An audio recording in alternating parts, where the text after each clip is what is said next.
The following is an exclusive presentation of WI Garden Media, the voice of Garden Talk Radio.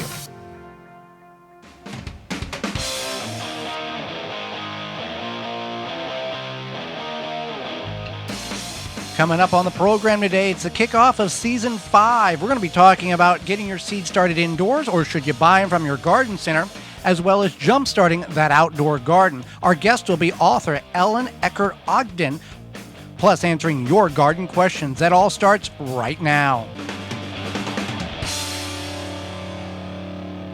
You are listening to the most informationally packed hour of garden-focused radio in the country and on the internet with your host, husband and wife team Joey and Holly Baird. This is the Gardening with Joey and Holly radio show.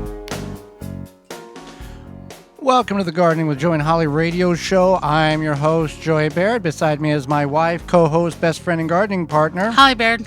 This show is about you, for you, to help your garden grow better, to maintain your landscape, make your trees look greener, your grass look healthier, as well as canning what you grow. There's many different ways in which you can get a hold of us, but we want to thank you for tuning in to kick off of Season 5 here in 2021, whether you're listening to us on your radio, whether you're listening to us on a radio app, one of the 15 stations that are broadcasting our program here in 2021, through our parent website, the WisconsinVegetableGardener.com, or anywhere in between, podcast replay or in-studio video replay. Thank you so much for being with us. We are here to help your garden grow better. If you got a question, you can certainly get a hold of us during the show, after the show. Our communication lines are always available for you. You can email us at gardentalkradio@gmail.com. That's gardentalkradio@gmail.com. Or if you'd rather talk to us, you can give us a call at 1-800-927-SHOW. That's 1-800-927-SHOW. And if we can't get you on the show, leave a message. We will call you back. We got a big show lined up for you. So let's get it kicked off right now. We're going to talk about, should you grow and start your seeds indoors, or should you buy them from the garden center? This segment is brought to you by Happy Leaf LED Grow Lights. Yeah, the segment is sponsored by Happy Leaf LED Grow Lights, proudly made in the USA. A grow light for beginners or advanced indoor gardeners. They have a universal use LED recipe that means you just turn it on and watch your leafy greens, herbs, vegetables, any plant really grow and thrive. It's the anywhere, anytime garden, a professional grade grow light with a home gardener's affordability. No fans, no motors, just plug in and grow. Find out more, visit happyleafled.com. So when we talk about should we start our seeds indoors or should we not, there's not a hard answer. It really comes down to an individual and the situation which that individual has. Now, we're going to go over a couple of considerations for if you decide to start your seeds indoors, or if you decide to to buy them at your garden center. We're going to give the pros and cons to both, and then let you determine which might work best for you. Now, just as a disclaimer, Holly and I, we grow the majority of the plants in which we put in our garden, whether direct seed or start indoors. Now, there has been years where we've had indoor plant failures in which we've had to buy our plants. And we do support our local independent garden center and purchase a few plants in which, flowers or shrubs or bushes, berry bushes that we just don't start from seed and are already in a mature state. So let's talk about some of these things here. And sometimes it's just what happens. You might start all of your pepper seeds and they just don't do well, and that's okay. Or you go to the garden center and you are just looking, and then you come out with $149 worth of stuff, and then you got to figure out what you're going to do with it because you had gardener buyer envy, or what. I don't know what you want to do. I think it's called like a shopper's high or something. I don't know. So let's talk. Impulse buying. If we're going to start our seeds indoors, we need to figure out where we're going to start them indoors. Are we going to do a basement, a bedroom like we do? We do in the side bedroom and consider it a grow room. In a garage, in a greenhouse? Are these places climatized, unclimatized? How is the heat source? Because that's the key here. We got to get these plants warm, the root zone, the soil, in order for them to germinate. Otherwise, it's not worth the effort. Right. So that's definitely one thing you want to consider is where. So for us, we have it in our corner of our living room area thing, and it's right by a radiator. So that will give them the proper heat for starting your seeds. Now, once we have established that, we want to figure out what are we going to grow in. Are we going to use a root maker grow tray? We're going to use the peat pellets, which are great to start with, but not so much in the long term. We'll answer a question in that in the latter portions of the program, whether or not and how to deal with that. But peat pellets are not the great source because they don't have no nutrients. They're great for the seed to get established, then take the netting off and up pot them. But overall, they're not that great. And I think that's a common misconception is that they're often sold as like all you need, right? Yeah. Or something like that. And people don't realize that they're No just... fail. Yeah, no fail. They're just basically peat, more or less, Yep, yep. in a little netting. And you do need to, after a couple of weeks, add some sort of fertilizer, whether it be liquid or something that you can give to those plants so that they have something to grow off of. So another thing that what we like to do is we use party cups for a lot of our seed starting. And then, we need to figure out a benefit to starting your seeds indoors, Holly, is the variety, the endless varieties of different types of tomatoes, peppers, eggplants. The list goes on of what you can grow. For example, if you go to Seed Savers Exchange, or you go to their little kiosk, you buy a pack of seeds, pepper seeds for $3 or $4, and you get 50 pepper seeds. You buy $3 or $4 pack of tomato seeds, you get 25. And they have dozens upon dozens of varieties to choose from.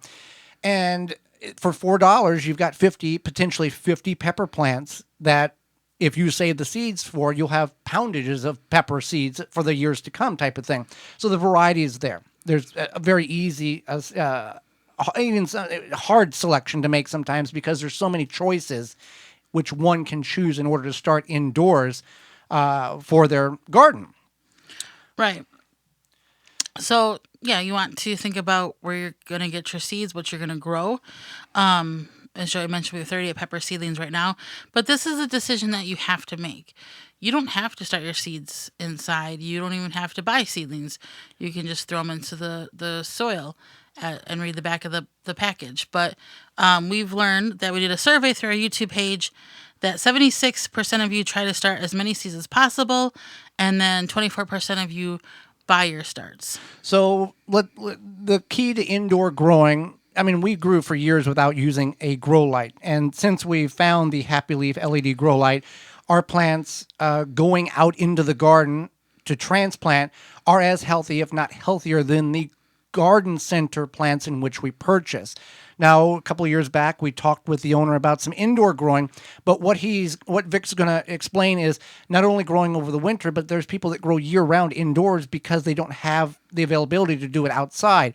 So we're going to take a little listen to what Vic has to say here, so keep that in mind. So growing indoors over winter with a Happy Leaf LED, there's a couple of things that somebody who is not familiar with that practice needs to know.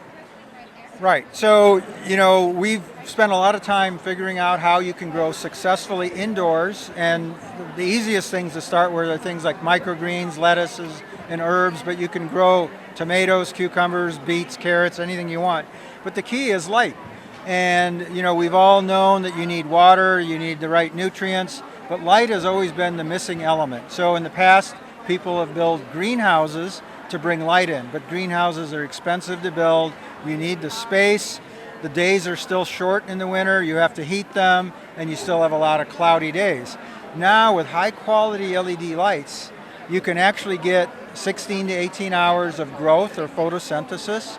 They grow quickly. They have the right level of light. There's no cloudy days. And because your home is already heated and has the right humidity levels, you don't have to control the environment or do any kind of special heating like you would in a greenhouse. So Happy Leaf has spent a lot of time over the last few years making it possible to have an indoor greenhouse basically on a baker's rack. Get yourself a baker's rack, put a light on it, and grow your plants. We advocate a process called passive hydroponics made or developed by a professor by the name of Dr. Bernard Kratke at the University of Hawaii.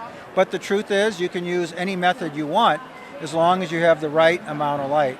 And now it's possible, and the Happy Leaf LEDs were actually designed to give you the right spectrum. A lot of grow lights made in China or even various parts of the U.S. Or the standard tube light that we're familiar with. Well, a tube light or a fluorescent, Yeah. they don't give you nearly the amount of light. They probably want 5 times not enough. And even the grow lights that just have white LEDs are not the optimal grow light. You want red light.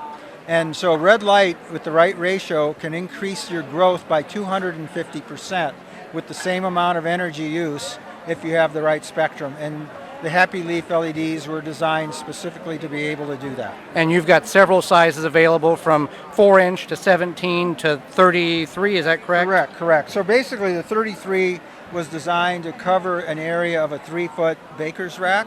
The 17 can do like a 2-foot area pretty much. And the little 4-inch light really is intended to do a couple of jars on your kitchen countertop. Or even at the office. Or at the office. A lot of our customers just buy it so they can do something on the office with a plant.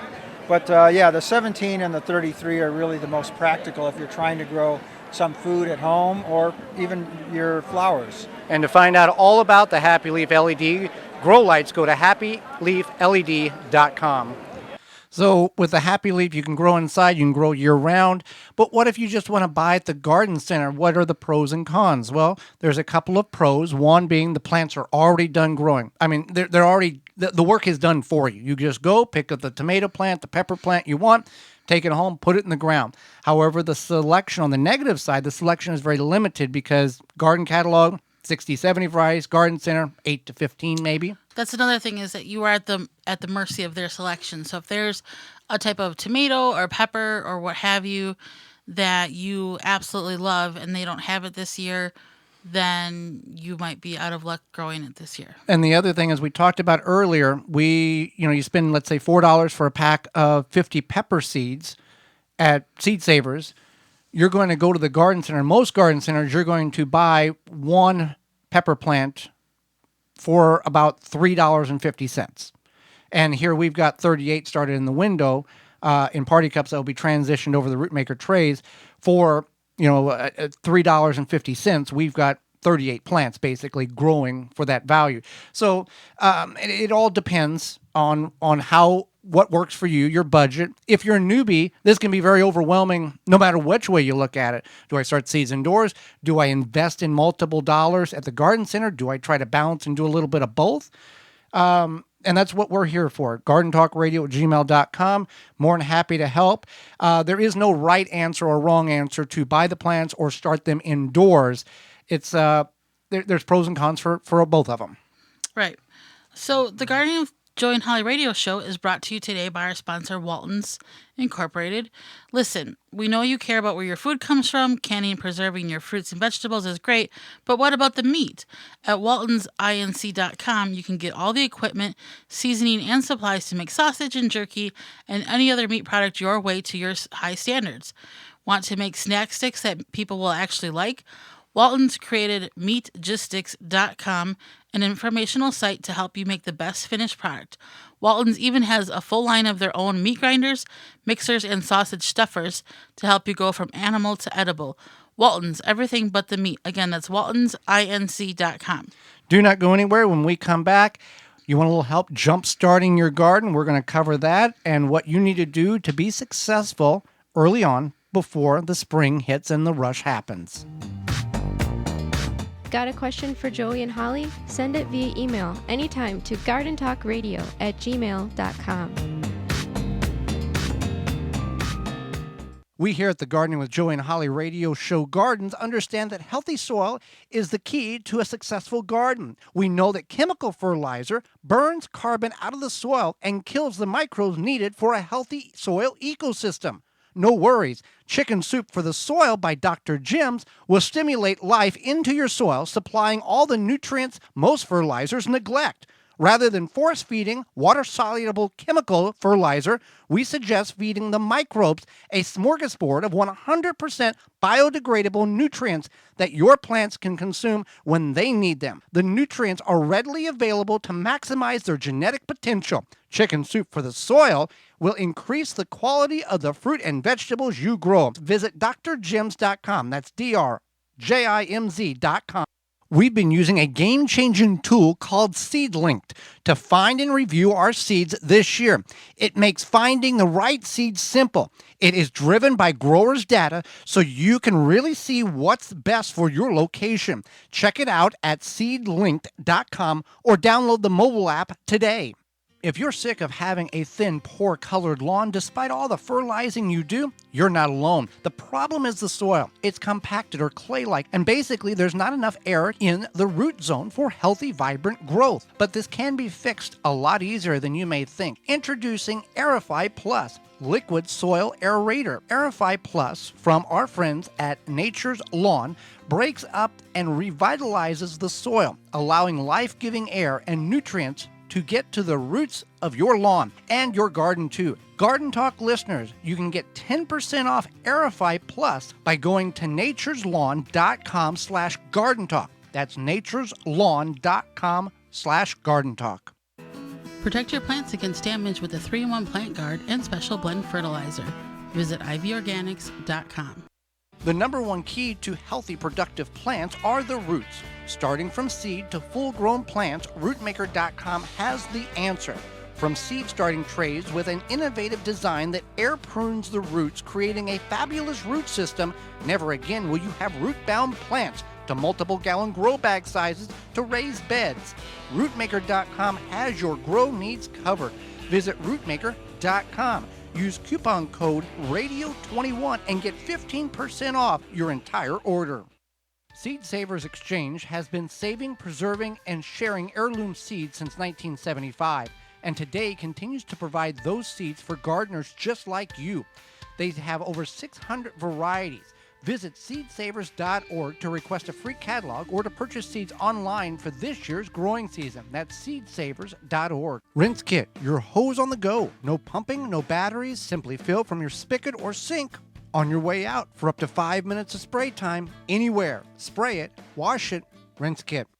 The Gardening with Joey and Holly radio show is brought to you by the following: Pro Plugger, Dripworks, Waltons Incorporated, Tree Diaper, Janie's Mill, Phylum Bioproducts, Chapin Manufacturing Incorporated, Nature's Lawn and Garden Incorporated, Deer Defeat, Dr. Jim's, Rootmaker. Find all sponsors at the WisconsinVegetableGardener.com and thank them for their support.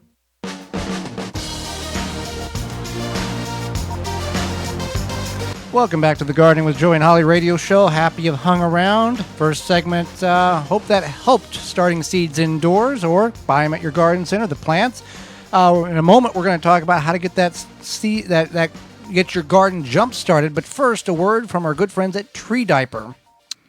Tree Diaper is a revolutionary watering system that slowly releases water on the base of any tree or plant as the soil dries. The Tree Diaper is filled with water from rain or when you water and slowly releases water over 3 weeks.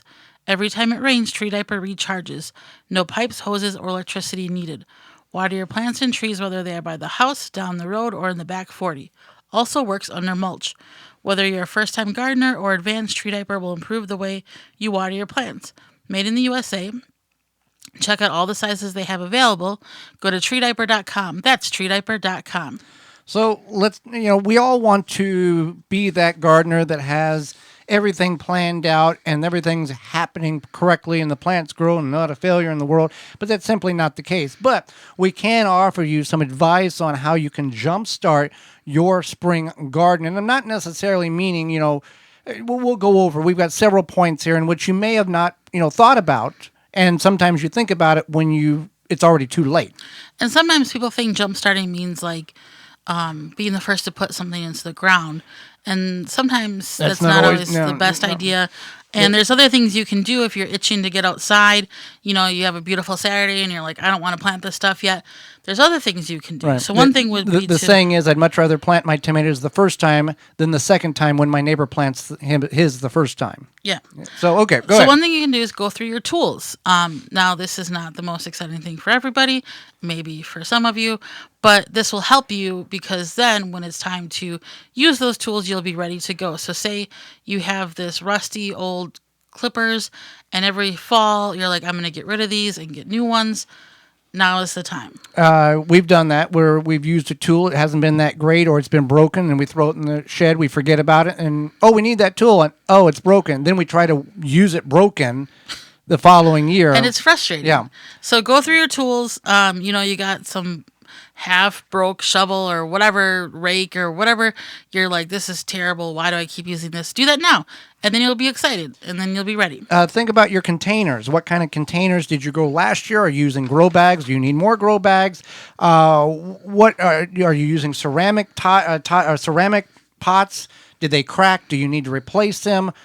What needs to be done that can be done now, or at least prepare so when the time comes, temperature warms up, the soil in that container that's broken is thawed out, you can replace it. Right. That's definitely a good idea.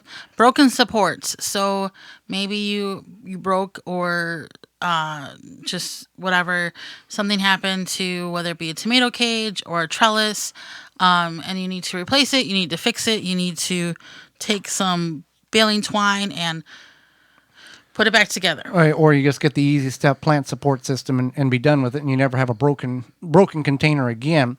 And replace things and get rid of things that aren't beneficial to you, that actually take more time to use than what it's worth, meaning the broken tool. That type of thing. Or maybe you bought some gardening gadget, or somebody gave you a gardening gadget, and you're like, as seen on TV. You're like, this is never garbage. fail again. Yeah. And you are like, you know what? That person never comes over here. I'm just gonna sneak this into the trash, and you find something that works for you. Or in your case, throw it in Lake Michigan. We don't recommend throwing stuff into lakes. I joke about heaving stuff into Lake Michigan, but I literally do not heave things into Lake Michigan. No. So you want to look for deals on bulk material. This might be a time where, like last year, we converted to raised beds. Maybe you want to expand your container garden, but look for those deals. Shop around. Ask your social media friends. Because bulk material is a fraction of the cost as bag material. For example, brand name stuff, about a bag of brand name potting or compost in a bag is about $22 to $25. You can get a half of a yard at our local garden center for $25. Half a yard. A full yard is 27 cubic feet of soil. So think about that. Also now, if you're a new gardener or last year was your first year, you want to take this in consideration if you're looking to buy any of these products, the bulk material, the seeds, tools, because of the massive amount of people who are now back into or began to garden because of the pandemic. There can be and very likely will be sellouts and shortages of some items in the gardening world. Yeah, that's a really good point. So you also can build cold frames or low tunnels. And so the benefit of having a cold frame or a low tunnel is this will literally help you jumpstart your plants once they're in the ground or putting them in the ground. Some people even use them as like a way to start their seeds. Now, a cold frame or a low tunnel, for people who are not familiar, it's essentially a miniature greenhouse that physically sits on the ground, that the heat radiates through the 4 mil plastic or the hard plastic that the warms the soil, in which you can start planting those seeds or transplanting seeds much, much earlier. The only thing you need to be aware of is just because the ambient temperature outside, picking a range, is 40 degrees Fahrenheit, inside that cold frame, it can be 80, 85 degrees. So you need to be aware that you're not baking your plants in such a tunnel, that you are able to vent and understand the proper physics of the low tunnel or cold frame. Right. That's definitely. What if I'm wanting to start a garden this year? What do I do? Well, one thing you want to do for sure is you want to decide where you're going to put that garden and how you're going to grow a garden, whether that be a container, raised bed, or in the ground. And if you're going to grow on the ground, you want to decide where you're going to put that and call Digger's hotline 72 business hours before you're going to dig. So say you're like, I'm going to do this, and I'm going to do this weekend.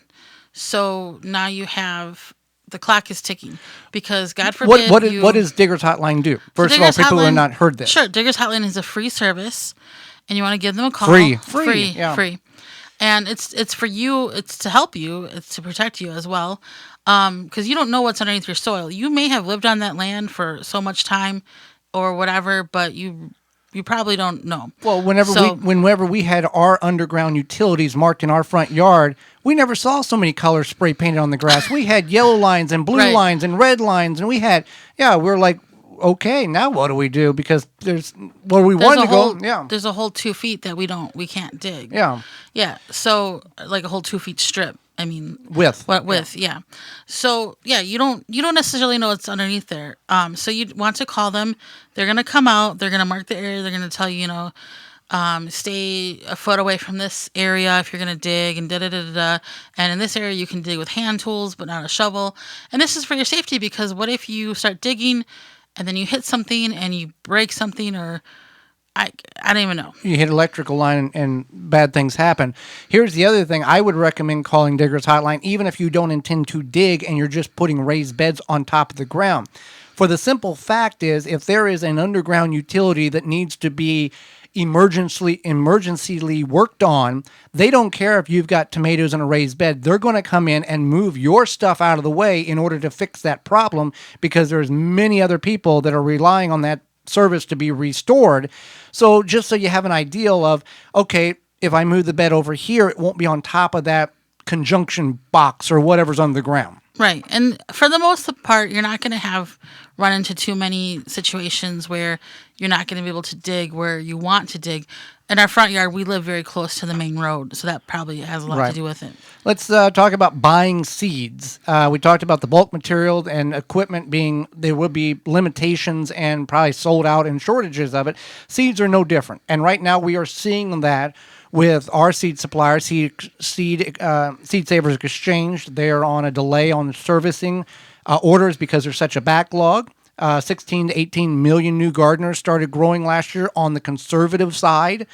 So everybody, and it's not just Seed Savers, there's other seed stores that are doing that same thing, holding off on receiving orders to get rid of that backlog in which they have, because they're seeing such enormous demand for the seeds. So for our seed supplier, they have kiosks all over. You can go to Seed Savers Exchange and click on the little kiosk and find out where they're at. You can get them there.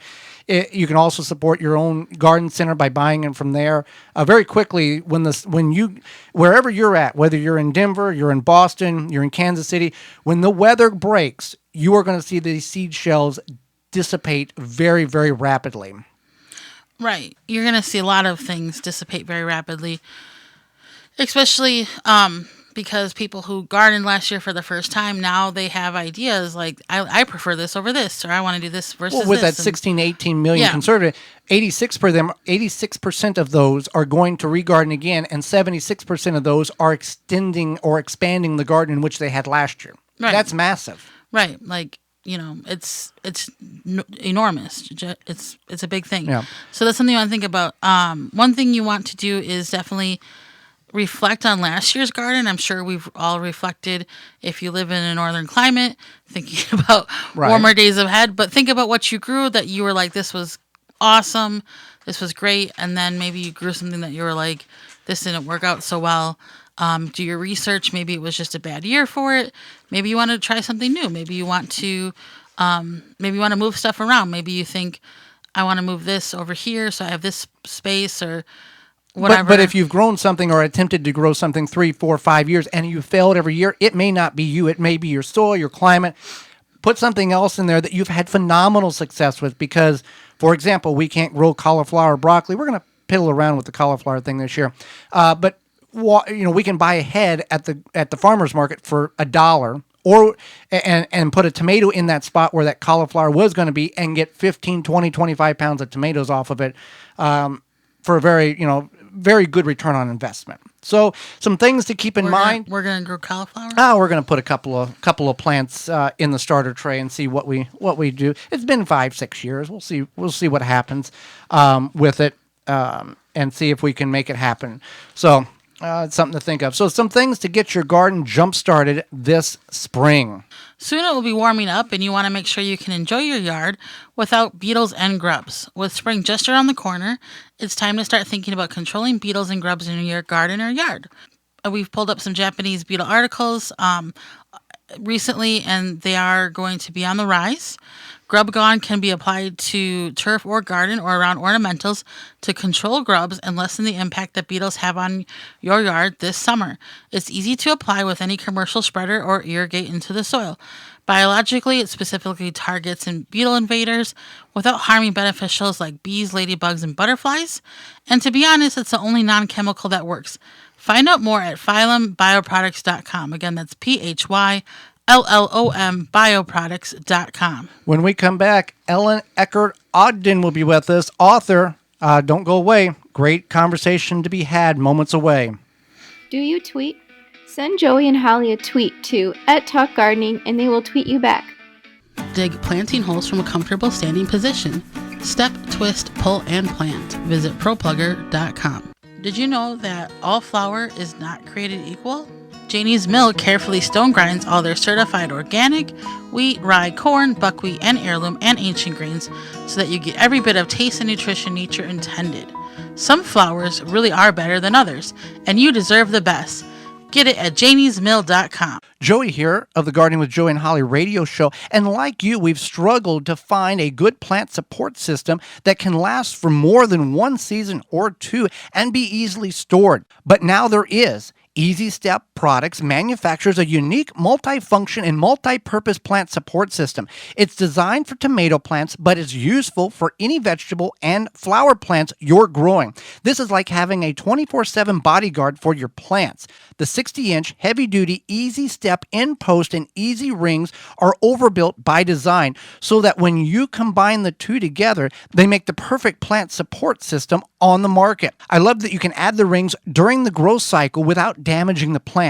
It's easy to adjust them up and down, and they store so easily.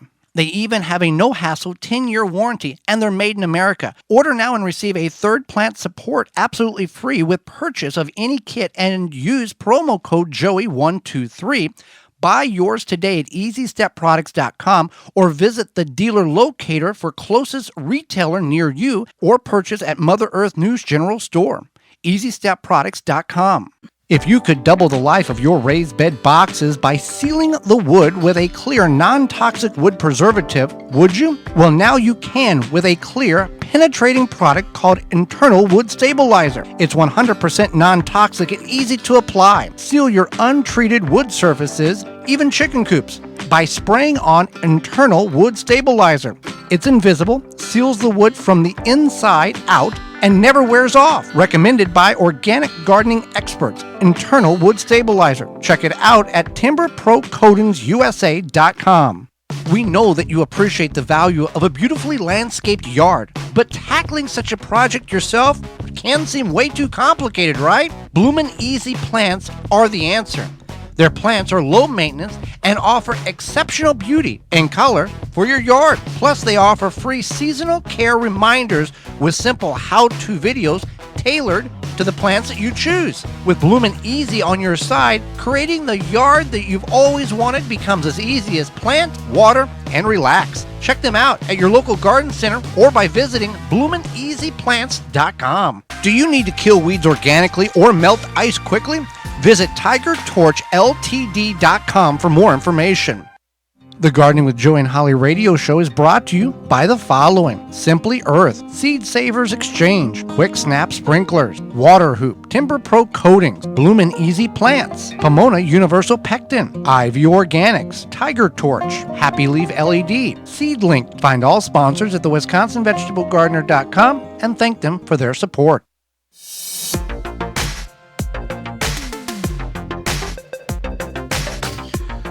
Welcome back to the Gardening with Joey and Holly radio show. Moments away, Ellen Eckert Ogden will be with us. First, let's talk about a company called Rescue. Yeah, so Rescue has a birdseed moth trap. Now, the interesting thing is that there are dormant moth eggs that start to hatch as the weather warms up in early spring, and this is not just outside. This can be in your grain, your flour, your bird seed. If you've been storing bird seed over the winter, ready for the spring, these moths could live in there as well. So it's something to keep in mind, and same thing with your grain. So they have these traps that they become pre-assembled in a hard plastic shell. They're a sleek design. They can be tucked away on a shelf or hanging from the provided hang tab. You can find all this at Amazon, participating Ace, True Values, and Do It Best stores. You're just going to go to rescue.com. That's rescue.com. And it's going to have everything you need for those moths that might be coming your way. Let's go to the hotline, Holly, and bring in our guest for this week. Ellen Ecker Ogden is a nationally recognized author who provides kitchen garden design tips and recipes through newsletters, books, and design workshops. Her website is ellenogden.com. Welcome to the program, Ellen. Thank you, Holly. Well, Ellen, Delighted to be here. well, we're happy to have you. Let's start out with this question. What exactly is a kitchen garden compared to like a backyard garden or a side garden? What is the definition of such thing? Well, it's a good question. It's not a garden that's in your kitchen, but it's a garden that's outside of your kitchen. It's typically smaller than a victory garden, but it's designed to fit near the kitchen door to grow those culinary herbs and delicate greens that a cook uses on a daily basis. And it's a way to grow food that's maybe a little bit more beautiful, to open up the senses to all the flavors and the fragrance. And, food, food is a beautiful, beautiful plant. And sometimes when we grow them in a big garden, we forget that it's nice to take time to really appreciate the form and the color. So it's not necessarily you only can grow this in the kitchen garden, but there's just more of a tighter guideline in order to get those herbs and those fragrances and even some flowers that will waft into the kitchen through the back door type of thing. Yes, well, I've always grown food that I've selected food based to grow. Excuse me, I typically grow food that I can't buy in the grocery store, and so I really seek out hard to find culinary greens and, of course, heirloom vegetables. But I was inspired when I went to cooking school at the Ballymaloe School of Cookery in Ireland, and that's when I was really introduced to the idea of what's called a European potager, which is a more intimate garden where, the design is more beautiful. It combines flowers and food and herbs all together in one place. That sounds really pretty, and really, I think as a gardener, just being immersed, it almost sounds like in that garden area around you sounds really nice. Now, in your newest book, The New Heirloom Garden, you provide a lot of great info, recipes, etc. For those who don't know, what are heirloom plants? Well, heirloom seeds are open-pollinated, which means that you can grow a plant and let it go to seed, and you can save the seed and grow the same plant again, which you can't really do with hybrid seeds, which a lot of seed catalogs sell these days. And hybrids were really introduced around 1950, and they're supposed to be more disease-resistant, more vigorous. They've been bred by plant breeders. But a lot of the older heirloom varieties, I think, have a lot more flavor. They're kind of more interesting in terms of the types of plants that they grow, and, of course, things like fragrance, when you're talking about wonderful old-fashioned flowers, is really important. Now, we get this question a lot.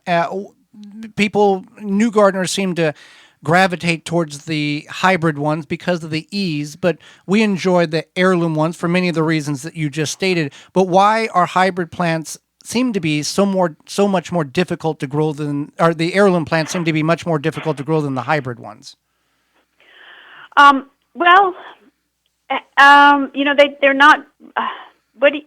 What do you think? I don't happen to think that they are that much more difficult. I mean, I think some plants maybe are. The heirloom tomatoes are not as disease resistant, but I would much rather plant a tomato with great flavor than worry about the disease resistance.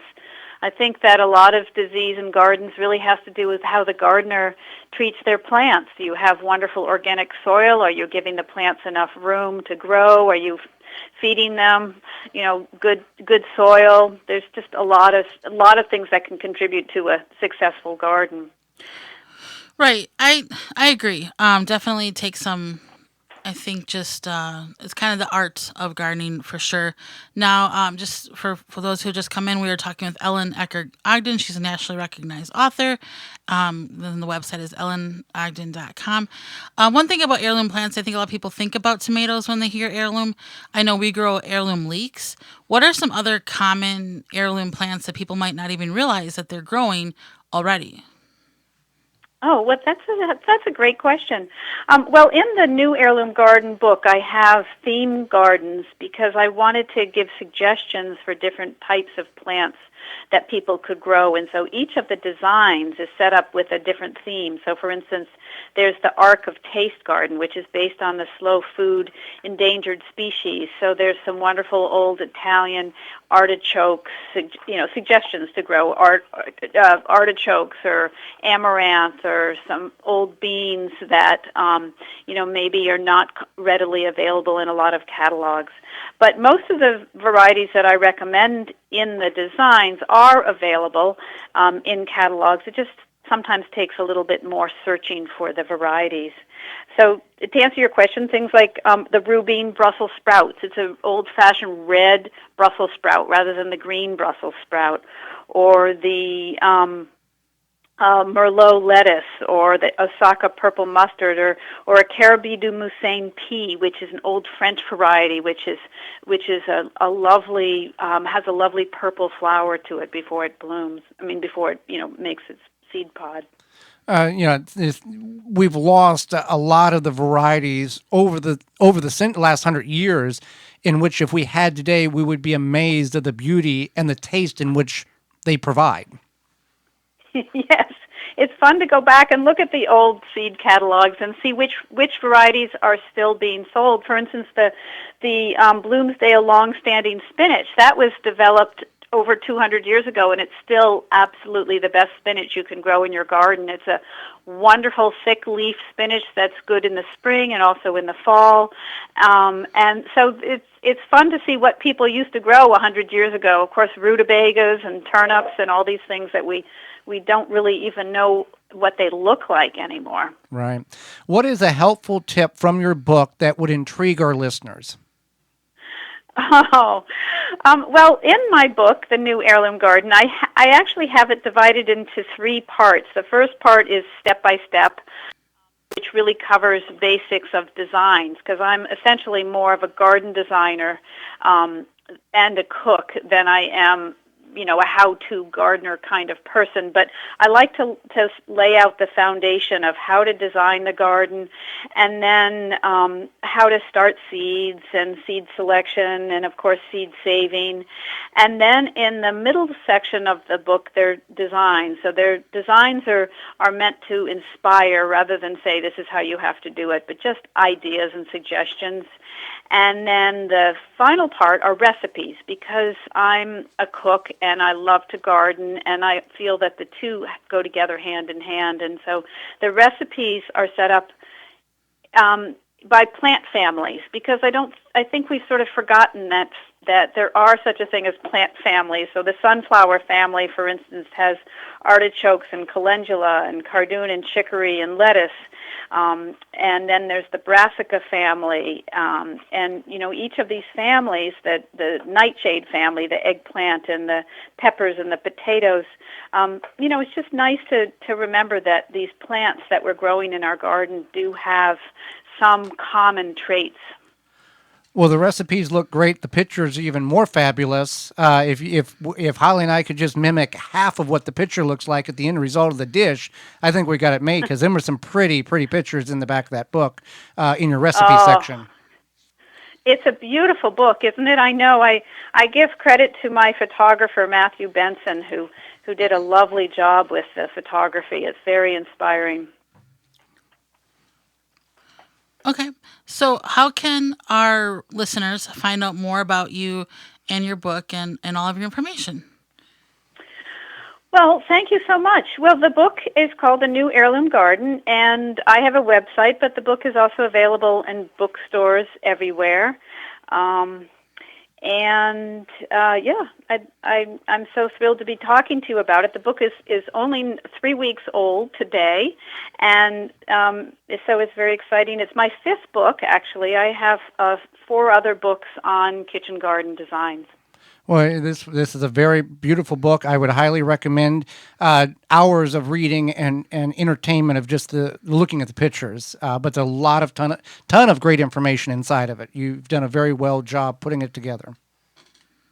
Well, thank you. Thank you very much. I appreciate it. When I started it, I actually had no idea what an heirloom garden was myself. So it took a lot of research and learning and really falling in love with a whole new way of looking at my garden. Well, Ellen, we greatly appreciate the little time that you've given us and our listeners and sharing more information about you and your book with all of us. Well, thank you. It's been a pleasure. Thank you. And when we come back, it's going to be Your Garden Questions, Our Garden Answers. You are tuned in to the Gardening with Joy and Holly radio show, a program to help your garden grow better indoors and out. Have a garden question? Give Joey and Holly a call now or anytime 24/7. Just dial 1-800-927-SHOW.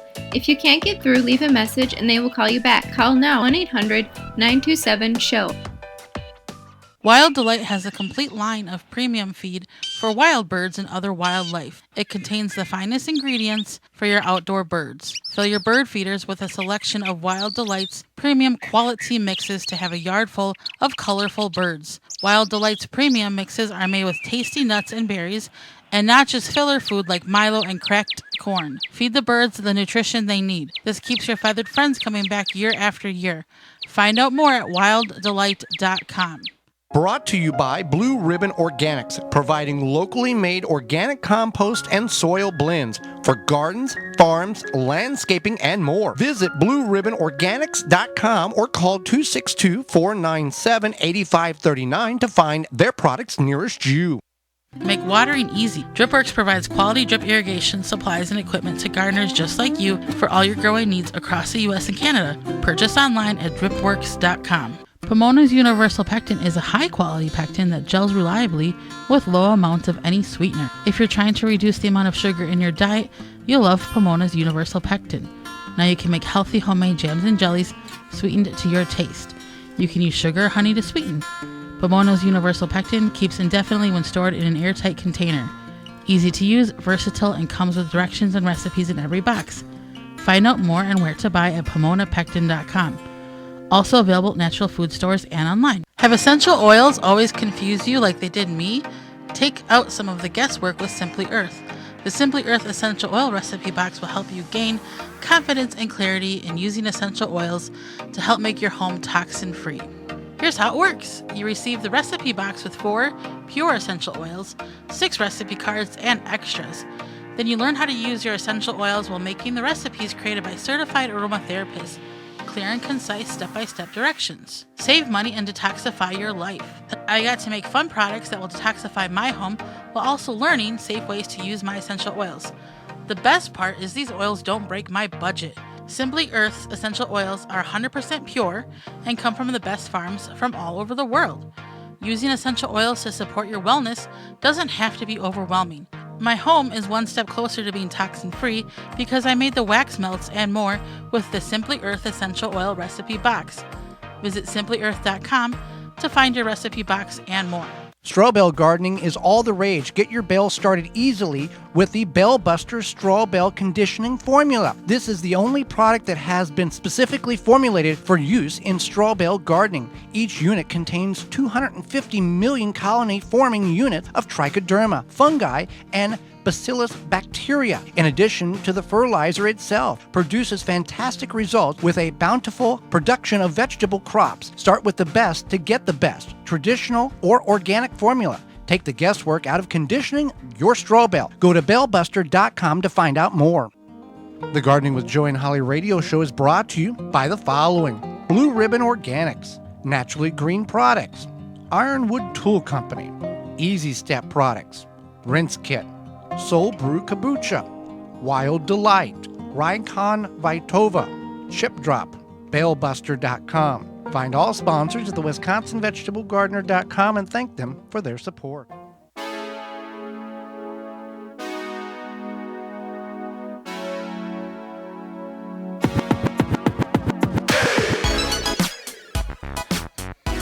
Welcome back to the Gardening with Joey and Holly radio show. Time for your questions are answers. You've got a question. There's a couple of ways in which you can get that to us. You can send it to us via the email at gardentalkradio@gmail.com. That's gardentalkradio@gmail.com. Or if you choose, you can talk to us by calling us anytime during the show, after the show, whenever you have that question, to 1-800-927-SHOW, 1-800-927-SHOW. Well, Holly, we had a question come in from Carl. He listens to us on Freedom 1570 out of Minneapolis, Minnesota, and he has quite an intensive question here. Lengthy, but very important. We're going to go through it piece by piece because it's information that's important right now and applicable. Carl wants to know, every year I start plants from seed, inside. Tomatoes, peppers, herbs, peas, and so forth.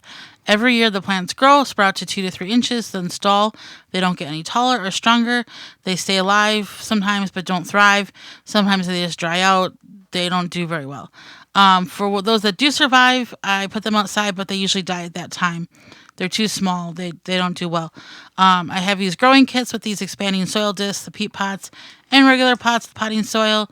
Nothing seems to make a difference. I don't have any south-facing windows, so I have very limited direct sun in the house. Could that be the problem? Is there anything I could do, or could it be anything else? Okay, so let's go through this piece by piece here so we can help Carl, and I'm sure if he's having this issue, many other people are.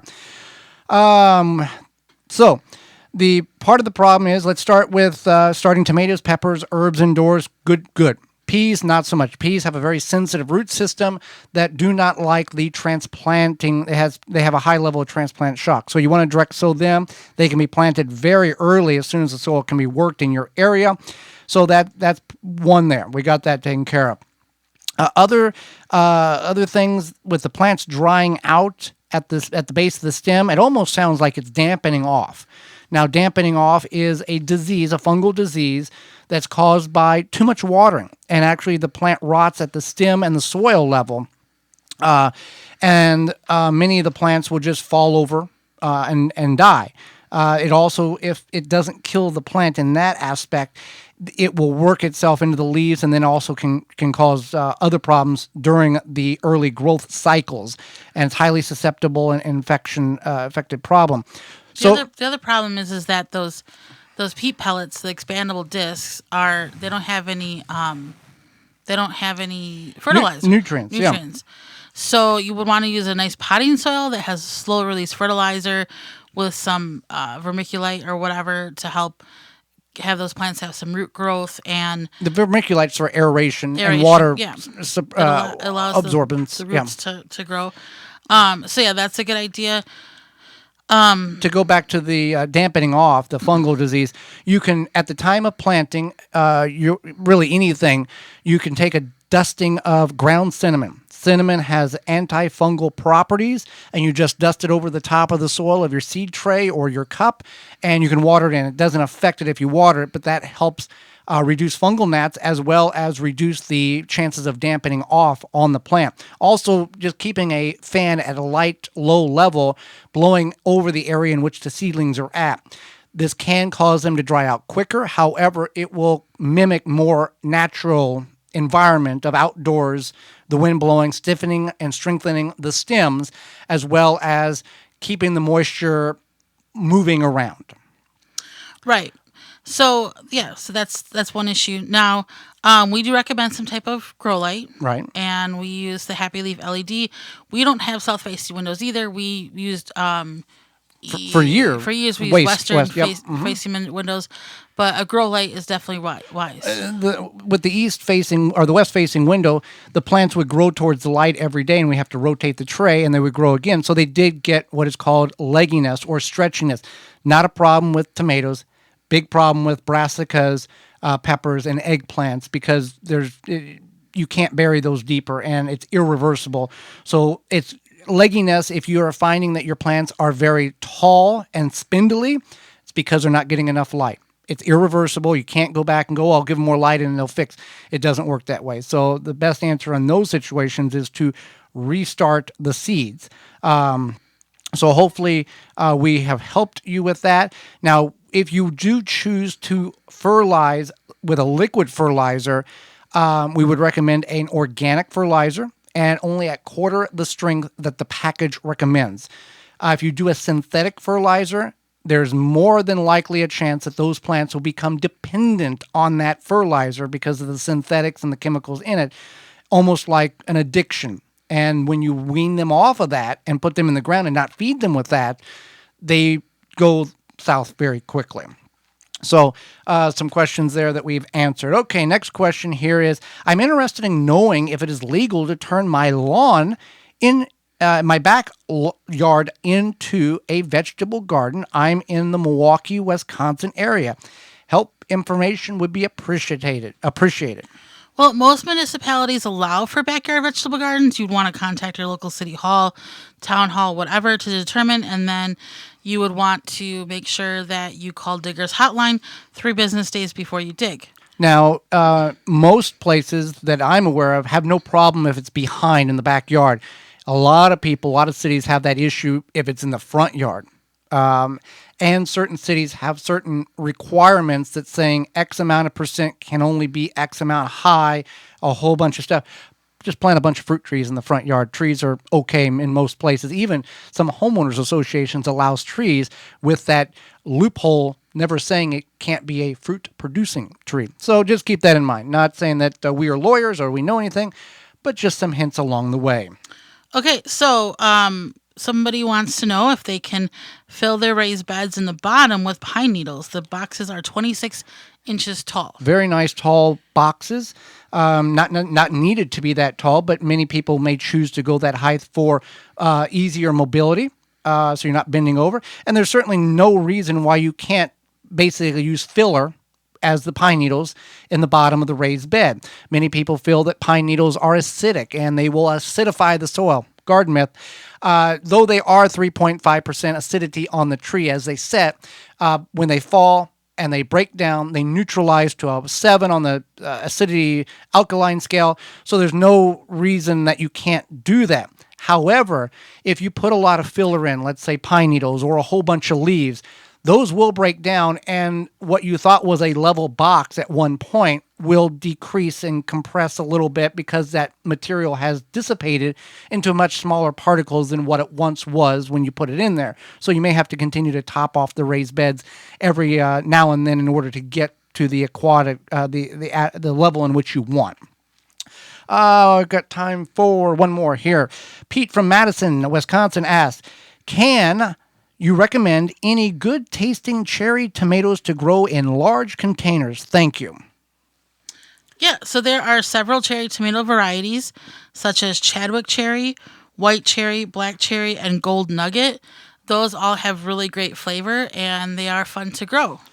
And with that being said, we are out of time, and we appreciate your time. Did you miss any portion of the show today? You can revisit that by going to your favorite podcast platform and searching the Gardening with Joy and Holly radio show. Also, if you drop in the term Wisconsin Vegetable Gardener, that will come up as well. Or you can go to our parent website, the WisconsinVegetableGardener.com, and click on the Radio 5 tab at the top of the page. Or you can just make it easy. We can send you the link. You just send us an email to gardentalkradio@gmail.com. Say, hey, can you send me the link to your first show? And we will do that. Tune in next week. Don't miss it. We will be talking about, we'll cover the topics of starting a garden. What does it really take? As well as many different gardening methods. We all know the common ones and maybe a few uncommon ones. We're going to go over a whole gamut of them that may be beneficial to you because not one doesn't fit all. As well as our guest will be co-founder of a really cool app called Seed Linked, Dylan Bruce will be with us and answering your garden questions. So until next week, for Holly Baird, I'm Joy Baird, and we will see you in the garden.